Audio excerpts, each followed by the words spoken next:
Hey there, it's Phil again. This is my studio where I work and where I teach.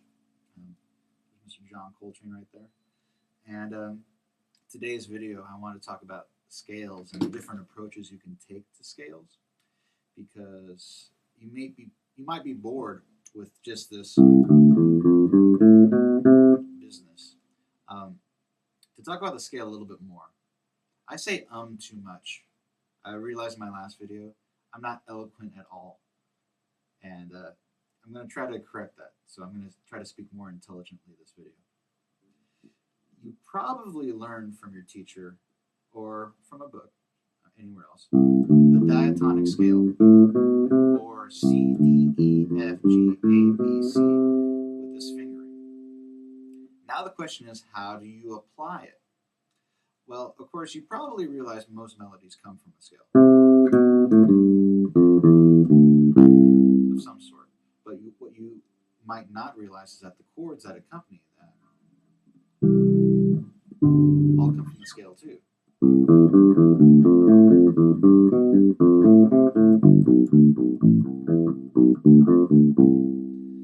So we're going to try to lead up to that, but just give you a couple of different approaches to playing scales. So you start in C major, easiest scale to conceive of because it's all the white keys, C, D, E, F, G, A, B, C. Then start playing it in different keys. In the circle of fourths, this is going to look backwards, but this way, from my point of view, and circle of fifths this way. If you don't know what that is, look it up. It's easier to think about the circle of fifths, so learn it in G. D, E.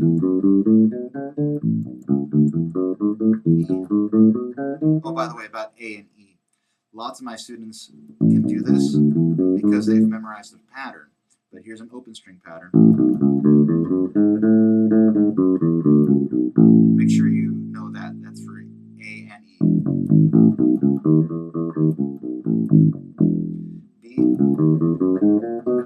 F sharp, / G flat, D flat or C sharp, A flat. We've firmly established at this point that we're in A flat, E flat, B flat, F, then back to C. And as you do that, start to think about the notes in the scale with their proper names. When I say proper names, you can only represent a scale tone once in musical alphabetical order.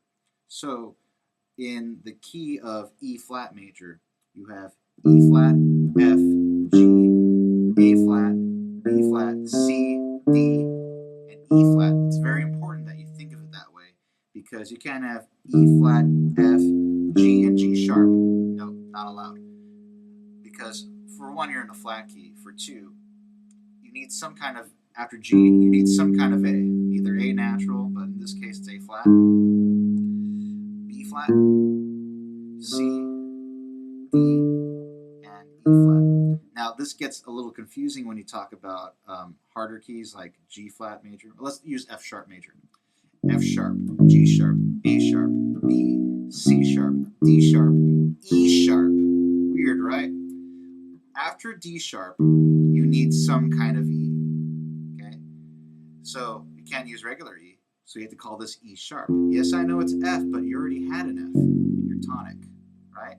So you can't have an F and an F sharp in the same key. Now where this gets crazy is weird inharmonic keys like A sharp major. Some kid asked me to play that and name it, and it's stupid.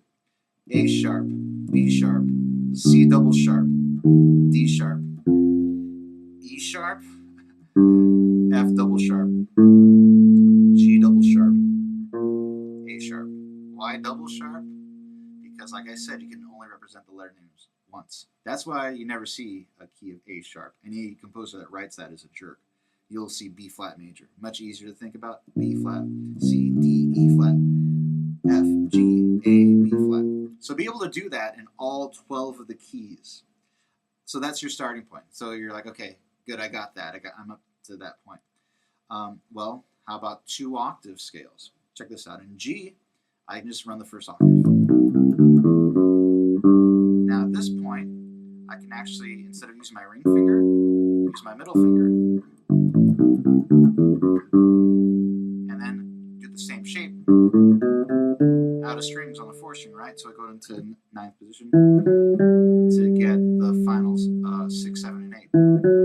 1, 2, 3, 4, 5, 6, 7. 1, 2, 3, 4, 5, 6, 7, 8. Okay, that's one way to do it. Another way, one of my favorite ways, is 3 notes per string. In the same way, so 3 notes: G, A, B, C, D, E, F sharp, G, A, B, C, D, E, F sharp, G, backwards. And try to finger it the same way, going down. Yes, I know, that's what she said. So C.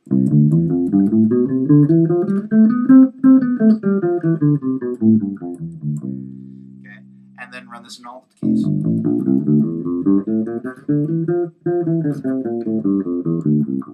Instead, that jump is kind of abrupt. Here's another way. You can try in F. First 2 notes, then totally change positions. Now I'm at this F, and I can just run my plain old shape to get my second octave. I'll do that again. 1, 2, 3, 4, 5, 6, 7, 8.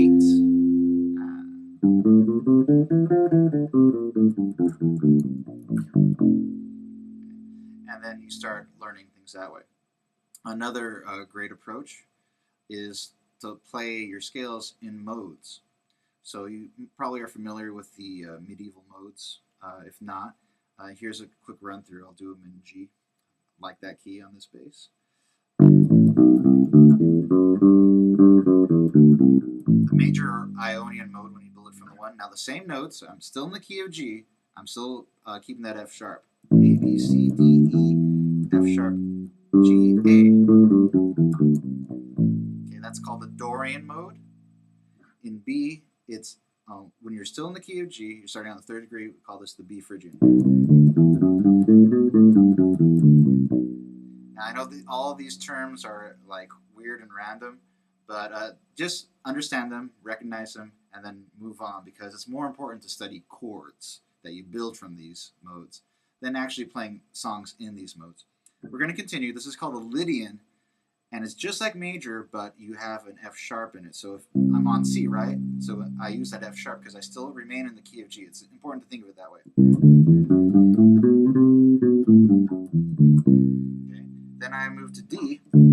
Okay, this is very similar to major as well, but I keep my my 7th natural. So I don't do a major 7th. I do what would be considered a flat 7th. I like 3 notes per string on these. And then E, well, on the 6th mode, you're doing a basic minor scale. So E natural minor or E Aeolian. And on the F sharp, we can do the Locrian. Okay, it's I think of Locrian when I was learning this as just the major scale starting 1 note behind. Easier to see here.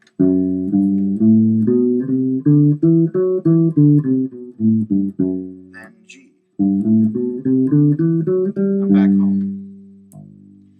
And that's another approach you can take with it. Now, after playing them that way, you should be able to do this in all 12 keys. Just like everything that we're doing, learn it in all 12 keys. So there's a lot of work involved, so you can't get bored with scales if you do it this way. Now, when you think about a regular major scale, you're basically running it in seconds. Well, why not thirds? How about a 2-octave shape in thirds?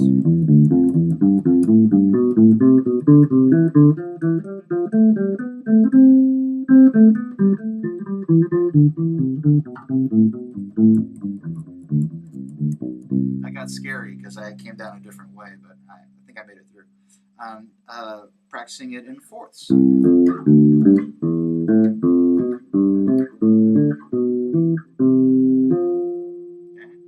And then fifths. See if I got that right.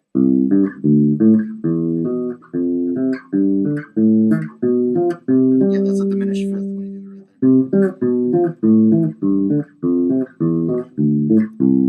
there. Okay, in sixth. Okay, getting kind of hard here.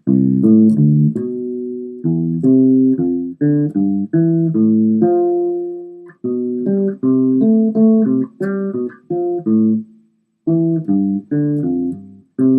you see, I don't practice on 6 very often. 7s.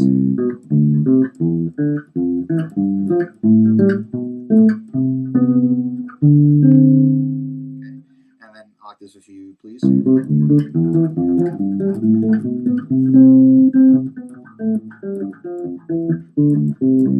So all these things are ways to make scale playing a little bit more interesting. Thanks for watching.